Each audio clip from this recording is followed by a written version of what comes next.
북한이 대륙간 탄도미사일 발사에 이어서 추가로 핵실험까지 할 가능성이 제기됐습니다. 김정은 북한 국무위원장은 더 강력한 무기 개발에 나서겠다고 밝혔습니다.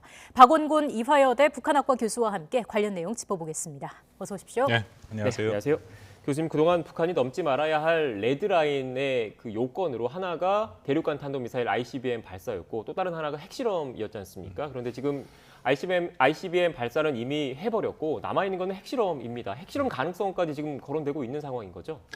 그렇죠. 뭐 가능성 완전히 배제할 수는 네. 없다라고 생각을 하고요. 일부 그 나름대로 풍계리 핵실험장을 북한이 폐기를 하지 않았습니까? 근데 거기에 대해서 다시 그것을 복구하는 움직임들이 보이고 있다라는 그런 보도도 지금 나오고 있는 상황이기 때문에 뭐 가능성을 배제할 수 없다라고 생각합니다만 일단은 좀 상황을 보기는 해야 될 것 같습니다. 왜냐하면 북한이 아까 말씀드린 것처럼 모라토리움을 폐기하기까지가 힘들었기 때문에 폐기한 이후에는 자신들이 원하는 방향으로 얼마든지 갈 가능성은 열어놓고 봐야 되지만 이제는 조금 더 군사적인 필요성에 따라서 핵실험이든 ICBM이든을 이제 결정할 가능성이 좀 높다라고 생각을 합니다. 네, 지금 저희가 관련된 그래픽이 좀 준비가 돼 있는데 북한 풍계리 핵실험장 위치 관련 그래픽을 한번 준비되는 대로 띄워주시겠습니까? 네, 일단 지금 보시는 것처럼 이 풍계리 핵실험장에서 지난 2018년에 입구 부분을 일단 폭파하는 영상을 북한이 대대적으로 공개를 했습니다. 외신 기자들까지 초청을 해서요. 그런데 지금 1번 동쪽, 그러니까 동쪽에 있는 1번 갱도 같은 경우는 사실상 그 폐기가 된 것으로 못 쓰는 상황인 것으로 알려지고 있고 2번 북쪽 갱도 같은 경우는 그동안 수차례 핵실험이 이루어진 것이고 지금 주목해야 될 게 3번 남쪽 갱도와 4번 서쪽 갱도인 거죠, 교수님? 그렇습니다. 1번, 2번 갱도는 이미 핵실험을 했기 때문에 거기가 네. 오염이 돼 있어서 다시 그것을 뚫기는 힘들 것 같고 결국 가능성은 이제 3번 갱도로 열어놓고 봐야 되는데 원래는 그 원칙적으로 입구를 뚫기 위해서는 최소한 3개월에서 6개월이 걸리는 거로 알려져 있습니다. 2020년에 유엔 보고서에 따르면 이제 그런 판단들을 했었고요. 이제 입구만 파괴한 거기 때문에 완전히 파괴되지 않았다라는 것도 유엔 보고서에서 확인은 됩니다.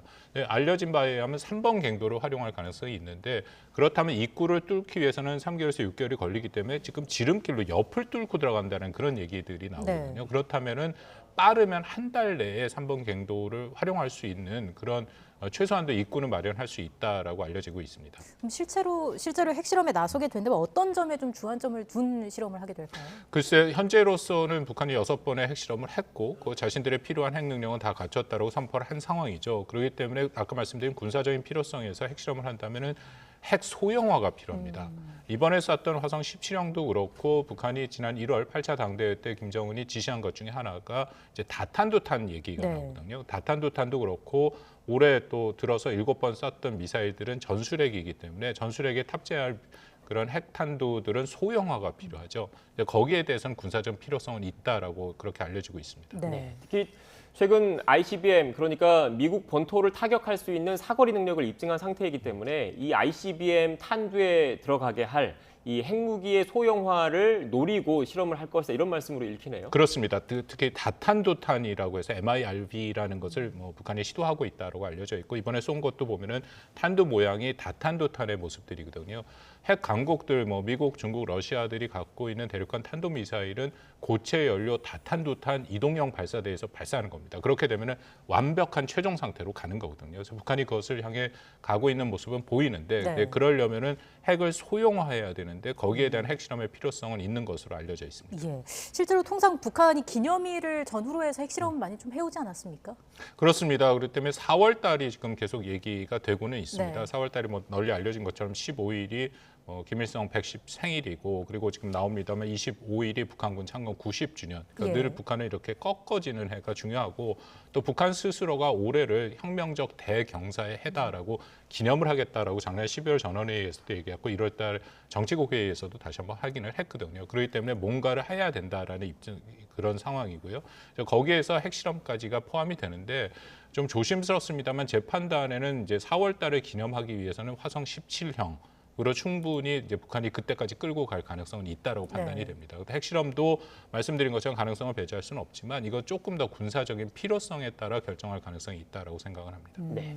결국 최종 결론은 김정은 북한 국무위원장이 내리는 거기 때문에 김 위원장이 어떤 생각을 갖고 있는지가 사실 궁금한데 일단 그 조선중앙통신에 관련된 내용이 좀 하나 나온 게 있더라고요. 그래픽을 한번 좀 띄워주시겠습니까? 네, 일단 김정은 국무위원장이 ICBM급 미사일 시험 발사에 성공한 사람들을 격려하면서 이 나온 내용입니다. 지금 발언을 좀 들어다 보면 누구도 멈춰 세울 수 없는 가공할 공격력, 압도적인 군사력을 갖춰서 전쟁을 방지하고 국가 안전을 담보해야 한다.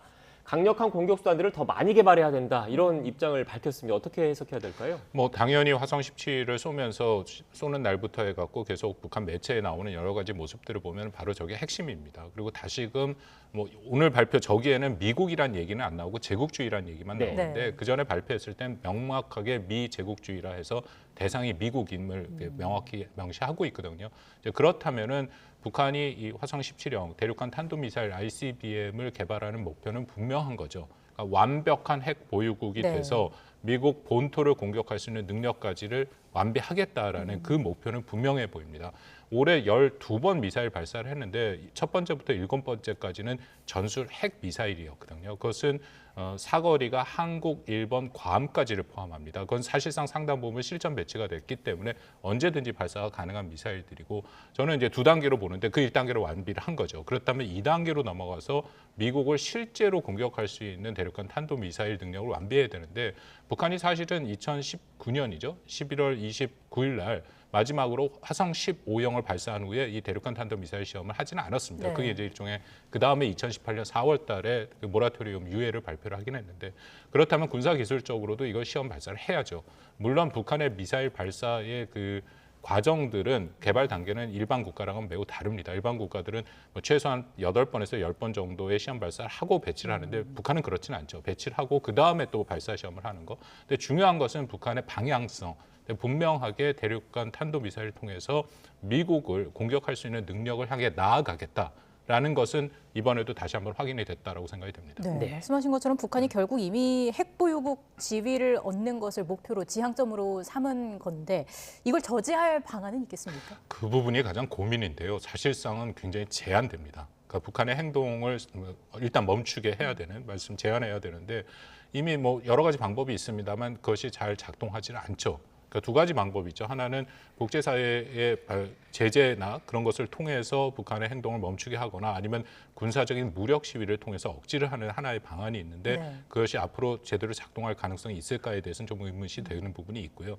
또 하나는 이제 외교와 협상을 통해서 하는 방안인데 이것은 북한이 아주 꾸준하게 계속해서 거부를 하고 있습니다. 예. 알려진 것처럼 바이든 행정부가 작년에 출범하고 5월 달부터 대북 정책 검토를 끝나고 북한이랑 전제 조건 없는 대화를 하겠다라고 끊임없이 얘기했는데 북한은 결국은 ICBM으로 그렇게 반응을 보인 거거든요. 그렇다면은 앞으로도 당분간 이 외교적인 방법 대화를 통해서 해결도 좀 어렵다는데 다만 북한이 그동안 해왔던 지난 40년간 핵 개발의 그 과정을 보면 늘 일종의 벼랑 끝으로 몰고 가죠. 근데 대표적인 게 2017년 우리가 경험했던 거 말씀드린 11월 29일 날 화성 15형을 쐈던 것도 그런 상황인데요. 그렇게 극도로 도발을 해서 벼랑 끝까지 몰고 간 후에 그 다음에 갑자기 이제 전환을 해서 대화로 나올 가능성은 있다라고 볼 수는 있어요. 근데 다만 중요한 것은 그 긴장을 조성하는 그 과정이 굉장히 위험합니다. 그러니까 잘 관리되고 통제돼야 되는데 그렇지 못할 가능성이 훨씬 높거든요. 그러니까 그런 부분이 좀 우려는 되죠. 네, 지금 긴장 조성 행위가 잘 관리되고 통제되어야 한다라고 말씀하셔서 좀 추가로 좀 질문을 드리면 그 관리되고 통제되는 것 가운데 하나가 국제사회에 어떻게 보면 압박일 거지 않습니까? 그런데 뭐 최근에 유엔 안보리에서 그 결의안 채택도 지금 무산되고 있는 상황인데 결국 지금 우크라이나 그 전쟁 사태의 여파가 한반도 정세에도 결국 미치고 있다라는 그 분석이 많더라고요. 뭐 그렇습니다. 뭐 전체적으로 다 영향을 미치고 있고 말씀하신 것처럼 유엔 안전보장이사회가 열려서 그 가장 낮은 수준이 언론 성명인데 그나마도 통과를 하지 못했죠. 그때 처음에 공개회의를 보면은 결국은 뭐 그 우리가 예상했던 것처럼 중국과 러시아가 네. 반대를 했습니다.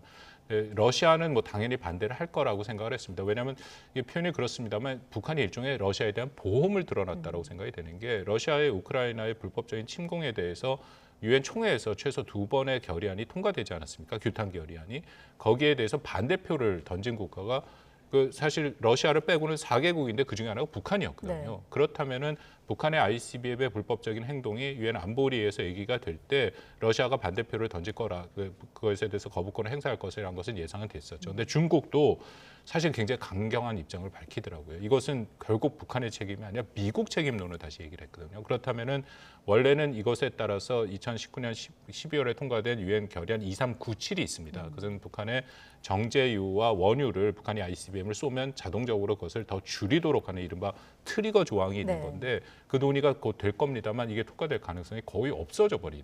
그 말씀드린 것처럼 국제사회의 압박이라는 게 단일 대우를 결코 형성하기 어렵다는 그런 상황에 지금 직면해 있다고 생각이 됩니다. 네, 그러니까 지금 북한이 이렇게 ICBM 발사를 통해서 레드라인을 넘은 게 대내적으로 여러 주요 행사가 있으니까 대내 결속 차원 그리고 그 남한의 정권 교체기 이런 부분에다 더해서 국제사회에 이런 흐름까지 간파를 하고 도발을 했다 이렇게 봐야 되는 겁니까? 그렇습니다. 그런 걸 다 고민을 했고 가장 큰 것 중에 하나는 결국 우크라이나 사태에서는 러시아의 그런 도움이 있었던 그러니까 지지를 받을 수 있는 가능성이 높아졌다는 거고 또 하나는 이제 미중 간의 갈등이죠. 그 갈등에서 2017년까지만 하더라도 기억들 하시겠지만 북한에 대한 결의안을 당시 중국과 러시아도 유엔 안보리 상임이사국으로서 다 찬성을 했기 때문에 통과된 겁니다. 그런데 2018년 이후부터 미중 간의 갈등이 심해지면서 중국에서 공공연한 얘기가 나오는 게 더 이상 미국이 주도하는 대북 정책에 자신들이 협력하지 않겠다라는 얘기가 나왔거든요. 그 다음부터는 끊임없이 북한의 입장을 옹호하는 그런 것이 나왔고 그리고 사실 ICBM은 중국의 입장에서도 고민이 굉장히 큰 사안입니다. 왜냐하면 북한이 ICBM을 쏘면 한국과 미국, 일본이 이 지역의 미사일망과 방어망을 강화할 그러니까 북한과 중국의 입장에서 명분을 주는 셈이 네. 되거든요. 그런데 그럼에도 유엔에서 완벽하게 중국이 북한 편을 들었다는 것은 역시 미중 갈등의 큰 틀에서 이런 일이 발생했다라고 읽어야겠죠. 그럼 당장 국제사회 차원에서 뽑을 수 있는 대북 압박 카드가 그만큼 좀 줄어들 거라고 봐야 할까요? 어떻습니까? 그 뭐 압박 카드 제재를 통한 압박 카드는 사실 남아 있는 것은 있습니다. 그것은 뭐냐면은 미국이 부과하는 건데 그 제재의 위반 사례가 많이 얘기가 되고 있죠. 바이든 행정부 들어서서 이 핵과 미사일과 관련돼서 3번의 제재를 네. 했습니다. 근데 그 첫 번째 제재 같은 경우에는 북한 사람들 6명을 제재를 했는데 그중에 4명이 중국 나렌에서 활동하는 사람들이거든요. 예. 근데 거기서 활동을 했다면 중국 측의 뭐 기업이나 아니면 개인이 거기에 같이 개입을 했어야 되는데 중국 측은 하나도 제재를 하질 않았어요. 이번에 제재도 보면 러시아만 일부 제재가 됐거든요. 그러니까 미국의 고민이 이런 것이죠. 중국을 제재할 경우에는 우크라이나 사태에서 어쨌든 중국이 너무나도 러시아 편을 들면 안 되는 부분이 있는데 그게 첫 번째고 두 번째는 아시다시피 중국은 세계 2위 경제 강국인데 가만히 있지 않죠. 제재를 하면. 그렇다면 경제 전쟁이 붙었을 경우에는 세계 경제에 미치는 영향이 굉장히 클 수밖에 없다. 그러니까 두 가지 고민 때문에 그 제재에도 한계를 보이고 있다. 그렇게 생각이 됩니다. 네. 네, 결국 지금 여러 여건을 감안했을 때 북한의 추가 도발이 우려되고 있다라는 설명이신 것 같은데 앞서 저희가 북한의 미사일 능력과 관련해서 얘기를 좀 하다가 자연스럽게 좀 외교 관련된 얘기를 했는데 다시 그 부분을 좀 돌아와 볼게요. 지금 그 북한에서는 화성 17형을 쐈다라고 지금 주장을 하고는 있는데 또 우리 군 당국을 비롯해서 일각에서는 그게 아닐 가능성도 제기가 되고 있거든요. 가장 큰 이유는 뭐라고 보십니까? 우리 군 당국에서 화성 15형 가능성을 계속 뭐 표현이 좀 그렇습니다. 흘리고 있다라는 생각이 드는데요. 저는 그 부분은 전혀 이해가 잘 안 됩니다. 왜냐하면 여기서 논점을 흐려요. 제일 중요한 것은 첫째, 아까 말씀드린 것처럼 북한이 모라토리움을 깬 겁니다. 예. 그러니까 레드라인을 넘은 거기 때문에 한반도와 세계에 굉장히 큰 위협이 된다라는 거고 거기에 초점을 맞춰야 되는 거고 두 번째는 화성 15형이든 17형이든 어쨌든 이번에 쏜 미사일이 지난 화성 15형보다 1770km 이상을 더 솟구쳐 올랐다는 것은 분명하게 성능이 개량이 됐다라는 거고요. 세 번째는 북한이 이번에 쏜 미사일은 이전과는 다르게 미사일 텔이라고 해서 이동형 발사체인데 그 발사체 위에서 쏜 겁니다. 우리 정부가 뭐 고위 당국자 발표에 의하면 북한이 그 기술에 접근하지 못했다 했는데 이번에 접근한 것이 아니라 성공한 모습을 보여줬거든요. 네. 그렇다면은 논의는 화성 15형이든 17형이든 훨씬 이전보다 강화되고 훨씬 능력이 향상된 그 미사일에 대해서 어떻게 대응할 것인가에 맞춰줘야지 이것이 화성 15형이냐 17형이냐라고 얘기를 하는 것은 굉장히 저는 논점이 틀렸다고 생각하고요. 한 가지만 더 붙인다면 오늘 노동신문에 나왔습니다만 김정은이 1000명과 같이 사진을 찍었습니다.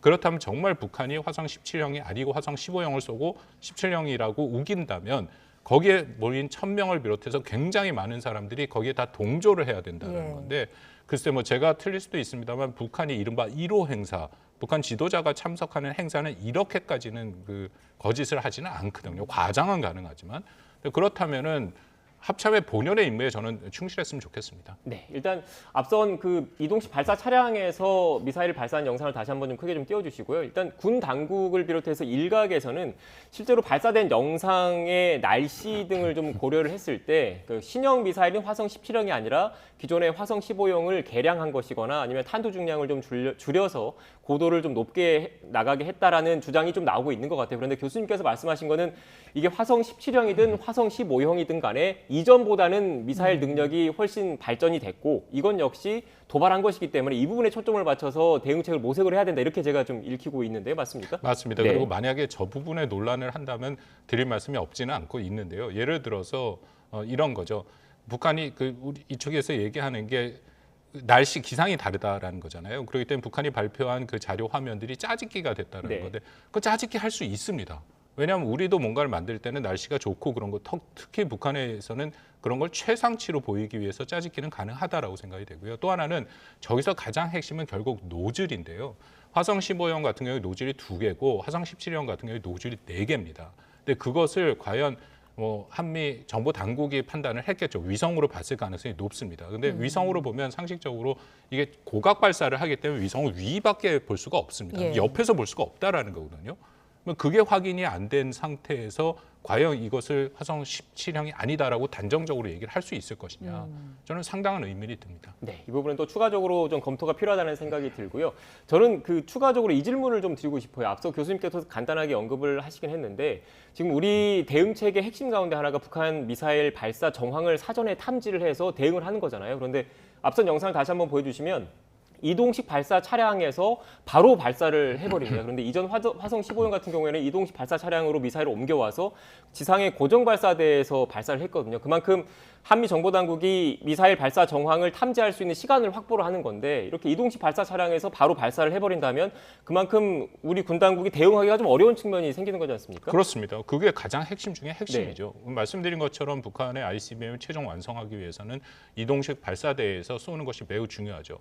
그렇지 않을 경우에는 시간이 걸리기 때문에 한미 정보 당국이 이 미사일의 움직임을 사전 파악을 할 수 있습니다. 그렇기 때문에 우리가 사전 파악을 하면 거기에 대해서 많은 군사적인 옵션을 선택지를 가질 수 있죠. 네. 그렇지만 만약에 이렇게 쏴버린다면 탐지 시간이 훨씬 줄어드는 것이고요. 그리고 북한이 스스로 얘기한 게 결국은 그걸 더 줄이기 위해서는 고체 연료를 활용을 하겠다라는 얘기까지 나오기 때문에 거기까지 완성을 해 나간다면은 우리의 탐지 시간은 훨씬 줄어들 수밖에 없다.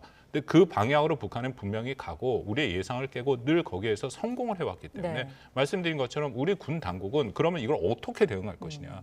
이게 이전에 비해서 이 텔을 활용했을 때 훨씬 줄어드는 시간 그 차이만큼을 어떻게 할 것인가에 대한 고민이 필요하다 저는 생각이 됩니다. 예. 네, 지금 교수님께서 고체 연료를 얘기를 해서 또 이 부분도 중요한 점인 것 같아요. 액체 연료 같은 경우에는 주입하는데 시간이 걸리기 때문에 또 한미 정찰 위성을 통해서 파악할 수 있는 시간이 걸리지 않습니까? 그런데 미사일에 이미 고체 연료를 장착하고 이렇게 이동식 발사 차량에 쏴버리면 대응하기가 더 어려운 거잖아요. 그렇죠. 근데 특히 이번에는 순환 비행장에서 쐈는데 순환 비행장은 개활지입니다. 그래도 다 보여주는 네. 거라서 한미 정보 당국이 볼 수 있는데요. 북한이 미사일을 쏠 때는 사실은 원래 실전에 가까워서 쏘는 방향은 기만 행동을 많이 합니다. 그러니까 여기저기서 텔들, 이 이동형 발사들이 움직이고요. 그리고 숲 같은 데 숨었다 나와서 쏘기 때문에 네. 우리가 사전 탐지하는 게 굉장히 어렵고 시간이 굉장히 짧아질 수밖에 없거든요. 그렇다면 우리한테 훨씬 더 큰 군사적 위협이 되는 것이죠. 네.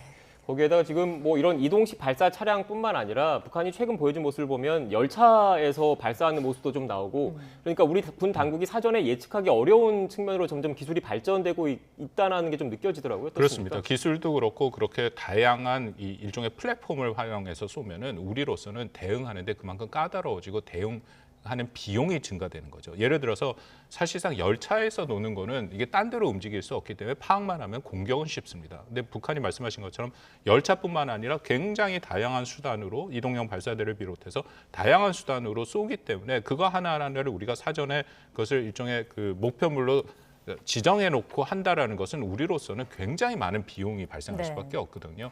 그런 것을 북한이 노리고 있다라고 판단이 됩니다. 예. 북한의 미사일 기술의 진전을 과소평가해서는 안 되고 우리 군 당국의 그 대응이 중요하다라는 말씀해 주셨고요.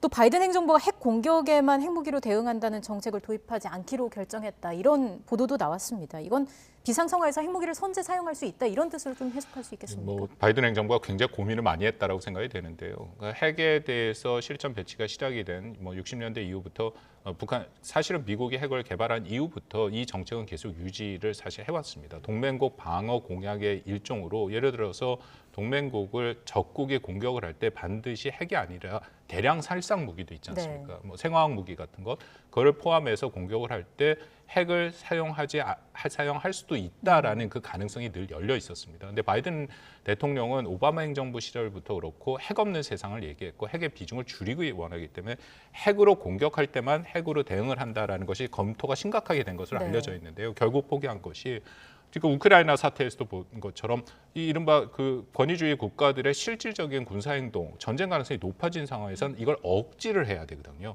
만약에 바이든 행정부의 핵 정책이 그렇게 바뀐다면은 이것은 잘못된 사인을 보낼 가능성이 있다라는 거죠. 억지력을 약화하고 미국의 그런 이 방어의 그냥 공약과 의지가 약화됐다라는 그런 잘못된 사인을 보낼 수 있기 때문에 고민 끝에 그것은 결국 뭐 다시 안 들어가는 거로 결정을 한 것으로 알고 있습니다. 네. 그렇다면 교수님 마지막으로 이 질문을 드려야 될 것 같아요. 어떻게 보면 가장 중요한 핵심일 수도 있을 것 같은데 그 윤석열 차기 정부의 중요한 숙제가 지금 던져져 있습니다. 그런데 그 한반도 비핵화, 북한 비핵화 문제와 관련해서는 하노이 정상회담 이후에 계속 그 경색 국면에 있는 거잖아요. 그때 나왔던 게 북한이 영변 핵시설에 대한 사찰, 영변 핵시설을 폐기를 할 테니까 미국은 대북 제재 일부를 완화해라. 이게 지금 협의가 이루어지지 않은 상태에서 평행선을 계속 달리고 있습니다. 그렇다면 앞으로 새로운 그 윤석열 정부에서는 어느 지점에서부터 이 비핵화 문제 논의를 시작해야 될까요? 2019년 2월에 북한이 그 얘기를 한 것은 맞고 네. 뭐 달려졌습니다만 그거를 스스로 철회를 했습니다. 그러니까 더 이상 영변을 갖고 자신들이 이런 협상을 하지 않겠다. 그리고 나서 북한이 그해 12월 달, 9월 달에 사실 마지막으로 북미 이 실무 협상이 스톡홀름에 있었고 12월에 7기 4차 전원회의를 통해서 이른바 정면 돌파 전이라는 걸 선포하면서 미국이 먼저 적대시 정책을 선철해야 의미 있는 대화가 가능하다라고 계속하고 그 입장은 지금도 변함이 없습니다. 그렇기 때문에 대화의 문턱을 못 넘고 있는 거죠. 아까 말씀드린 것처럼 바이든 행정부가 새로 출범하고 아무런 조건 없는 대화, 아마 또 바이든 행정부가 갖고 있는 북한에 대한 이런 협상에 관한 것은 훨씬 더 유연한 부분이 있을 겁니다. 그럼에도 협상장에 나올 생각이 지금 북한은 없어요. 뭐 여러 가지 이유가 있습니다만 코로나도 하나의 영향이고 더 큰 영향은 말씀드린 것처럼 완벽한 핵 보유국이 되는 것이 그들의 핵심 목표이기 때문에 현재로서는 대화를 안 하겠다라는 거거든요. 그렇다면은 이 대화의 문턱을 어떻게 넘느냐, 대화의 조건을 어떻게 만드냐. 굉장히 안타깝지만 사실은 한미가 할 수 있는 게 굉장히 제한됩니다. 그러니까 북한이 어떻게든지 자신들의 목표를 일정 수준 달성해야 나올 가능성이 있거든요. 그래서 제가 거듭 말씀드립니다만 한미가 지금 대응해야 될 것은 매우 고도화된 이 북한의 핵을 어떻게 억제하고 대응할 것인가 거기에 지금 초점을 맞출 필요가 있다고 생각합니다. 네, 알겠습니다. 오늘 문재인 대통령과 윤석열 대통령 당선인이 또 청와대에서 회동하는데 이렇게 긴박하게 돌아가는 안보 정세와 관련해서도 논의가 있지 않을까 싶습니다. 관련해서는 어떤 내용이 나올지는 좀 추가로 지켜봐야 할 것 같고요. 지금까지 박원권 이화여대 북한학과 교수와 함께 관련 내용 짚어봤습니다. 오늘 말씀 고맙습니다.